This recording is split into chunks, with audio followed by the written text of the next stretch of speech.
Sorry, here we are. Waldorf and Statler. Statler looking at the... looking very odd. It's an odd number, as we pointed out. It's section 17 in our numbering system for the command group of the Ninth Age. This is a fairly straightforward section. Basically all the command group are given the front rank rule, which just means they have to be in the front rank. If possible, they can be displaced by characters, but otherwise they have to be in the front rank. Right. It's just basically as it was before. Yeah. In 8th. The musician, we'll start with the musician.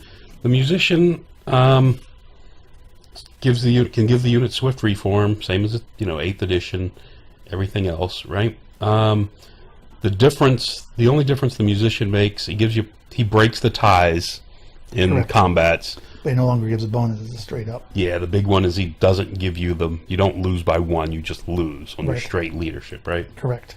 And of course, unstable units are unaffected. Right. Which gives us the next guy. The Standardbearer. Standardbearer is generally the same as it was before. You get a +1 to your combat score.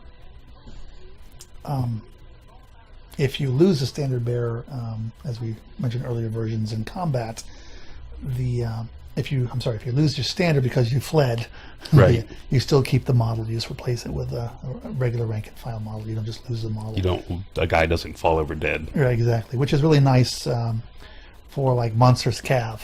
Like in 8th, you very rarely see anybody take a standard in a small to mid-sized Monsters Cav unit, because all of a sudden they just lost 50 points because they happened to run away. They got hit in the flank and ran away. Whatever. So now you can take that chance and put those extra guys in there, because you're not going to. Yes, you'll lose a standard, but you're not going to lose a whole you're not 40, losing 50 point model. So it's a very nice change. And then there was also the veteran Standardbearer thing was added. Right. And this just gives a bonus. 1 unit can be upgraded to be veteran status. 1 core troop, right? Correct. And this is actually a substantial change. Correct. Because different armies had different accesses to magic standards in their core. Like all elves, pretty much all their core stuff, with a few exceptions, could take magic standards. Kingdom of Equitaine, all their knights could take magic standards. Right. So now it doesn't matter who you are, you get 1 unit in core. They can take a magic standard. Plus, it's a 25-point magic standard, not a 50-point magic Not a 50 standard. point, correct. So you're not going to take any of the mega standards. The mid-range standards. Mid-range. Mega ones are for the BSB. But yes. So this is a big change. I guess it's a normalization.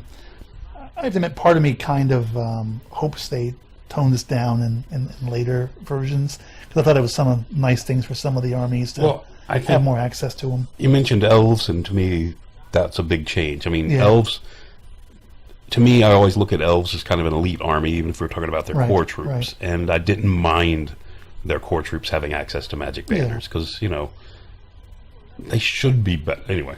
And I didn't mind them having less points. I thought that would have been enough. The less point value of the standard. You can only have 25-point magic standards. But it's okay. It's just one of the things. Probably I don't know if it was necessary or not. I guess for normalizing, and frankly, most of the armies that had lots of standards already had lots of bonuses too. So that's a good point. Except for Kingdom of Equitaine. I don't know if anybody's been able to notice, but we're both Kingdom of Equitaine players here, so there's a slight bitterness involved in this. Maybe whole former. Nah, they look too cool. No, I mean, we've always had that problem with Kingdom of Equitaine, where, except of course, you go back to 6th edition where they're dominated. Once you get away from that, then you get to the point where we've always suffered through them in 7th and 8th, where it's really tough to play them to win.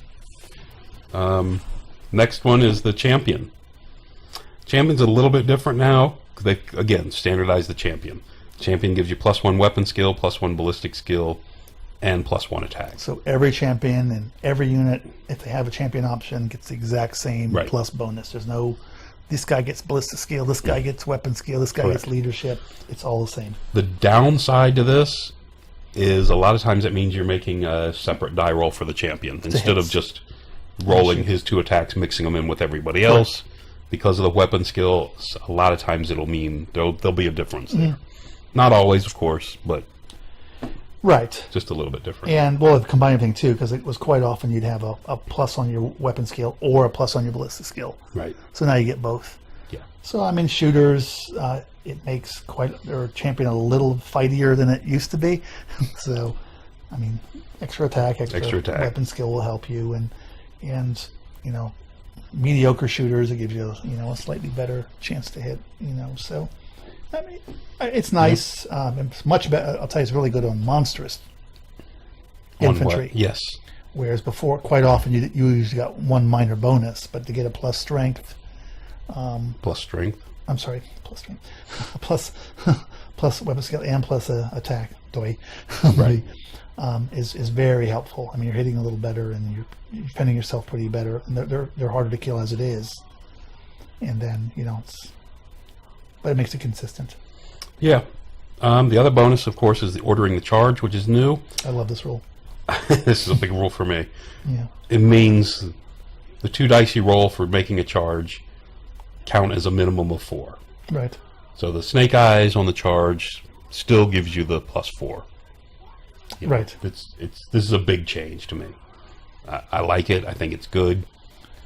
I like the rule. I have to admit, I kind of wish they, instead of making it a fixed 4, they would have just said you get your basic movement. Oh, so the elves would get a 5 out of it, elves or get a whatever. 5, dwarves would get a 3, and cavalry would get An 8? a 7 or an 8.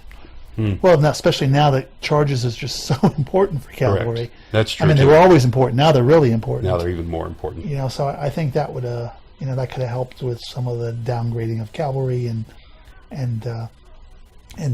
would have been an interesting way to do it. With that said, that's just a different idea. Yes. This is a good rule.